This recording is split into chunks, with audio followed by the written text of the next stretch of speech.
This is Brent Jameson with Butler Traditional High School in Louisville, Kentucky, and here to talk with you today about adapting your zone motion to attack any zone.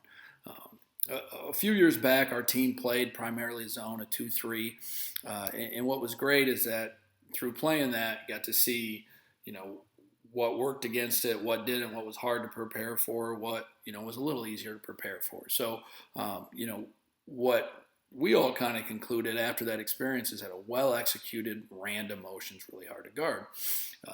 And to give a shout out, Adam Dennis at Switzerland County, that was the best offense that we saw. It was 3 out, 2 in. There were flare screens, there were pen screens. You didn't know what was coming. The guards weren't standing, they were moving. High-low actions, really hard to guard. And they kind of carved us up. And so we adopted that similar type of zone motion, just put a few wrinkles in.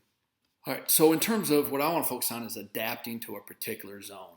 And in kind of the case study, so to speak, that I'm going to show is against a 3-2. But I think the first thing is you have to, as a coach, and your staff have to really understand how the zone moves. I think a lot of times we just see a zone and we think we have all zones down. Well, different guys, different coaches, different teams do different things. So you have to really study it and understand how the zone moves. An example, a 3-2, you can just say, oh, we're attacking a 3-2, here's how we attack it. Well, is it when the ball goes to the sideline, does a wing drop or does a point man drop? How far do they drop? And all these little, all the other nuances that comes with it. And I think when you understand how the zone moves, who you seal is really important. A lot of times I just see teams that are sealing the wrong guy because their players don't have an understanding, which leads me to the next thing. As we all know in coaching, it's not what we know, it's what we can communicate and get our teams to execute. So it's really important that your team understands the opponent's zone slides. If we're preparing for a good zone team who plays primarily, one zone in particular, we are going to spend a lot of time teaching and repping the scout team to learn the zone slides.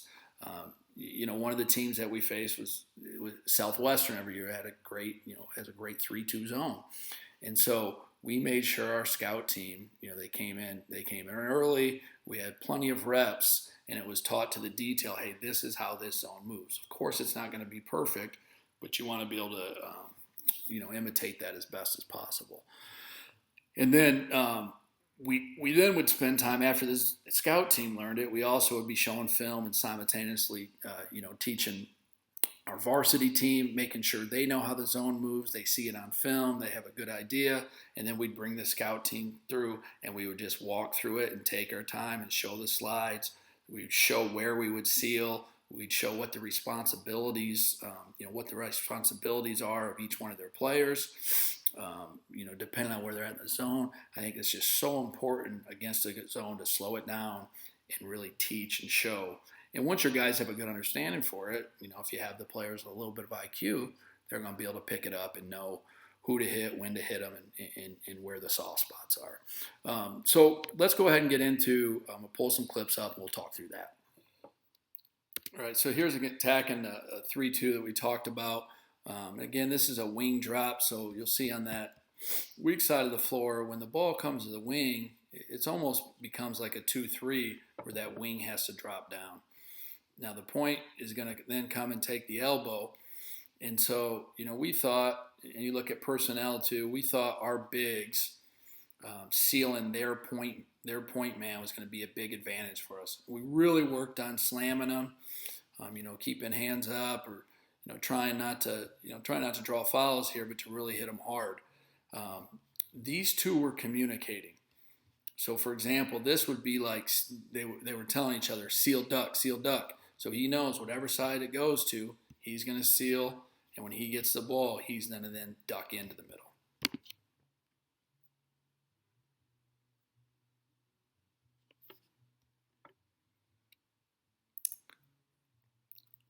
And you'll see what this does, a good hard duck, is that makes that weak side wing have to really help down. That's why we get the open shot there. One more time.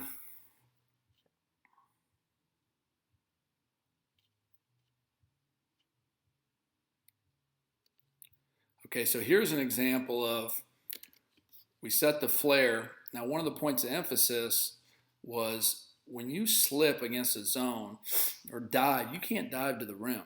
You got to either dive to the gap, but what we really wanted to do was dive to the seal. So we wanted to dive, go find the next guy, and go hit him. Here was obviously, this was one of, we played a pretty good game here, but this was one of our blunders here. And this is where teams, good zone teams will make you pay if you just dive to the basket, you don't get contact, or you don't sit in a gap.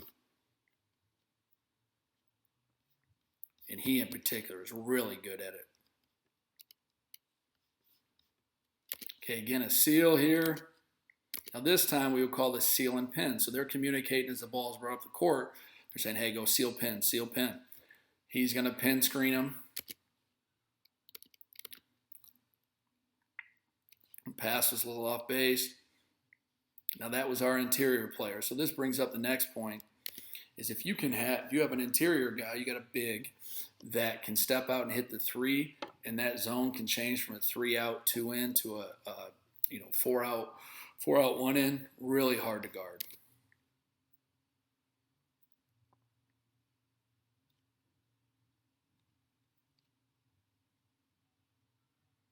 One more time. Good seal.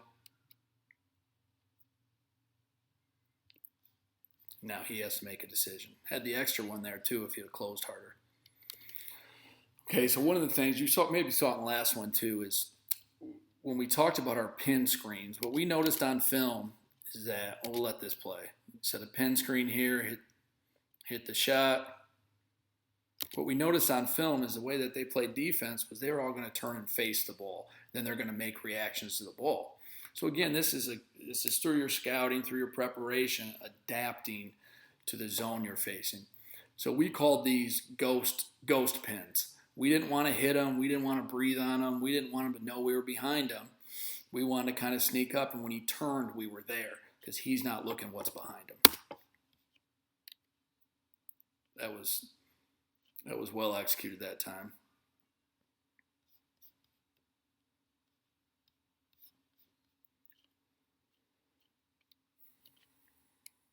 Okay, now you're looking at a weak side seal here. Now here's a lot of times what I've seen, and especially when scouting, this team, is people try to go seal him. So if you turn the opposite way, he's trying to seal the weak side forward. That shows you don't understand how the zone moves, because his job is to get over to the ball side block. So if you go seal here, he's one of the best steal guys. He's got to be close to leading the state every year in steals, because he just sits there. They seal him. He sits there. They throw it over top, and he goes and makes plays. Okay, so if your kids understand, they got to seal the wing here. And the big advantage here is now you're sealing the wings are the 2s and the 3s. Okay, so now you're getting your 4-5s against their 2-3s versus trying to take on their 4-5s.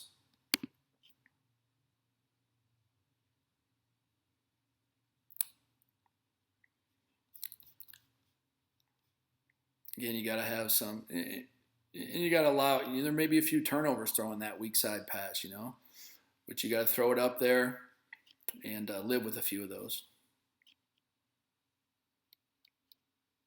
Again, looks almost. You just create a numbers advantage. He ducks, seal, duck, and now he's wide open.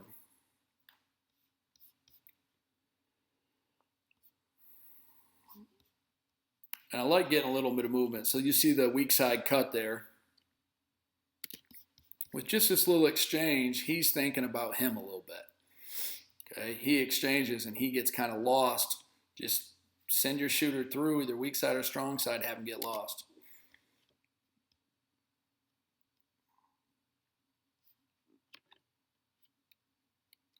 Okay, so one of the huge things that we emphasize in this game is when you catch it in the middle, you got to square. If you don't have your shot, the bigs are partners. You were looking at your partner first.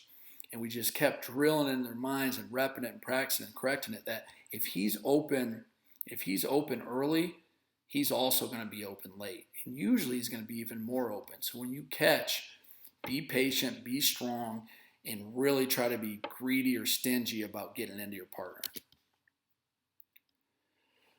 If he shows you numbers, so here I got a great job squaring up. And if you look at this, what are most players going to do? If you're not prepared, most players are going to say, "All right, this guy's open." Okay. So we really had to drill it in their minds. Don't worry about him. You look here, because if he fights around right here, he's going to be wide open.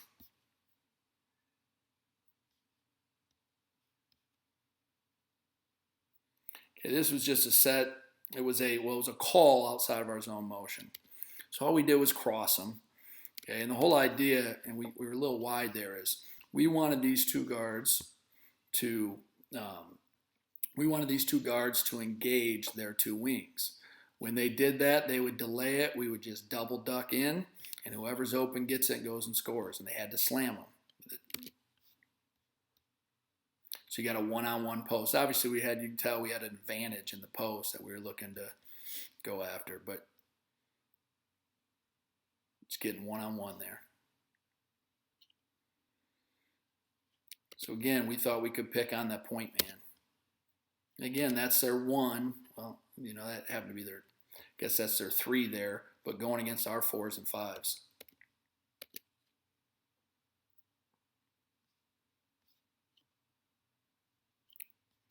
Weak side cut. Watch how open these guys are. We want to be stingy. We want to get the ball in here first.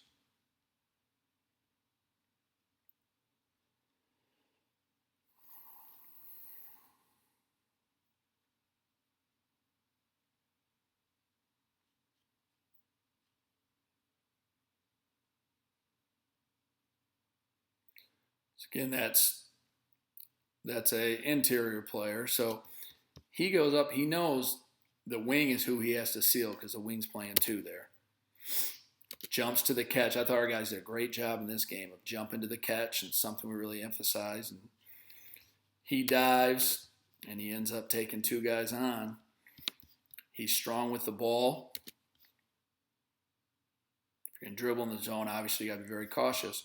But why this clip's on here is if you got an interior guy that can step out, usually slots and corners, it's really, really hard to guard.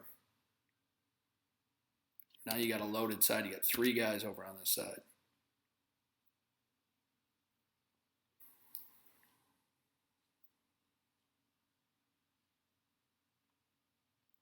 Okay, so now what you see here is late in the game, we had been hitting we'd hit the high-low, we were hitting the skips, and so now it goes in the middle, and everybody kind of fans out. Nobody takes the middle here now.